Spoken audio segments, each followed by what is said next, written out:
한 장의 사진, 여기 담긴 여러 이야기들을 만나보는 순서입니다. 2주에 한 컷, 하재근 사회문화풍류평론가 나오셨습니다. 안녕하십니까? 안녕하세요.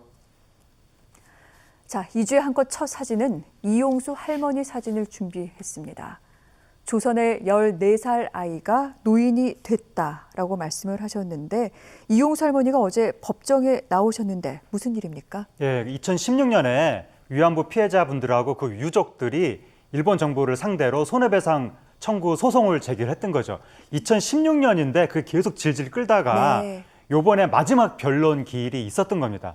그래서 이용수 할머니께서 법정에 나오셔서 내가 14살 조선의 아이로 그렇게 피해를 당했는데 지금 대한민국에 90 넘은 노인이 됐는데 왜 아직까지도 이 문제가 해결이 안 되고 내가 왜 아직까지 판사님 앞에서 이러한 호소를 드려야 합니까?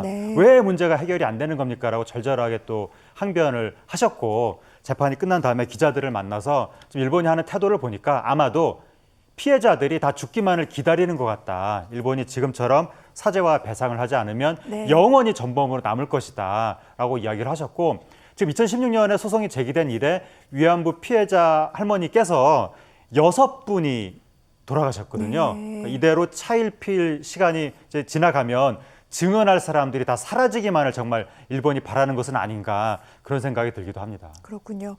그래서 할머니께서 어제 우리 피해자들이 살아있을 때 사죄, 배상해야만 영원한 전범 국가로 남지 않을 수 있다. 일본에게 그렇게 얘기하기도 했는데 이 소송이 어떤 소송인지 좀 더 들여다봐야 될 것 같습니다. 일본은 마지막 변론 기일이었습니다만 반응을 하질 않았는데 이런 생각이 들기도 합니다. 우리나라 재판에서 지금 우리 피해자들만 나와서 얘기를 하면 이 소송이 의미가 있느냐라고 그렇게 말씀들 하시는데 일본을 우리 재판정에 서게 할 그런 방법은 없을까요?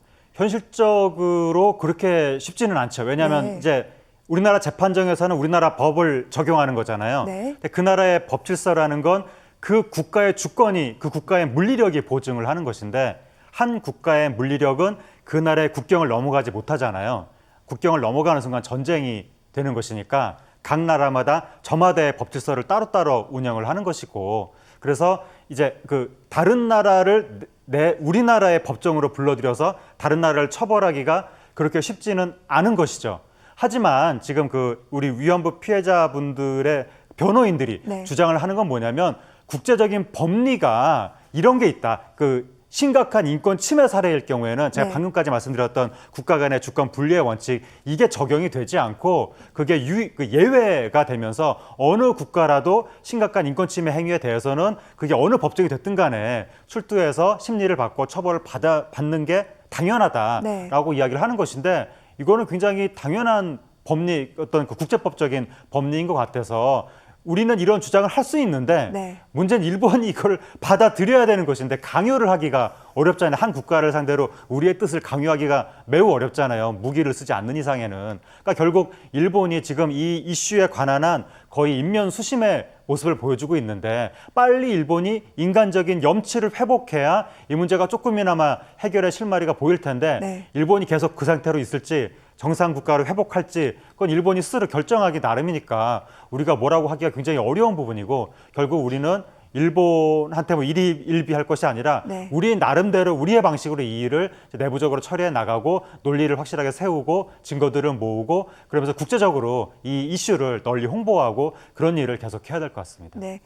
이 소송이 지금 4년씩이나 걸린 이유가 우리가 이제 재판을 하기 위해서 소장 같은 것들을 일본 정부에 전하는데 일본이 이를 계속해서 받아들이질 않았습니다. 그래서 결국은 강제 송달이 됐고 공시 송달이 되면서 이제 2018년에서부터야 점차적으로 재판이 진행이 됐는데 그런 가운데 이렇게 마지막 변론 기일까지 열리게 된 겁니다. 선고 기일도 정해졌습니다. 내년 1월 13일에 1심 선고가 나오게 되는데 어떠한 결론이 도출될지 함께 관심 갖고 지켜보도록 하겠습니다.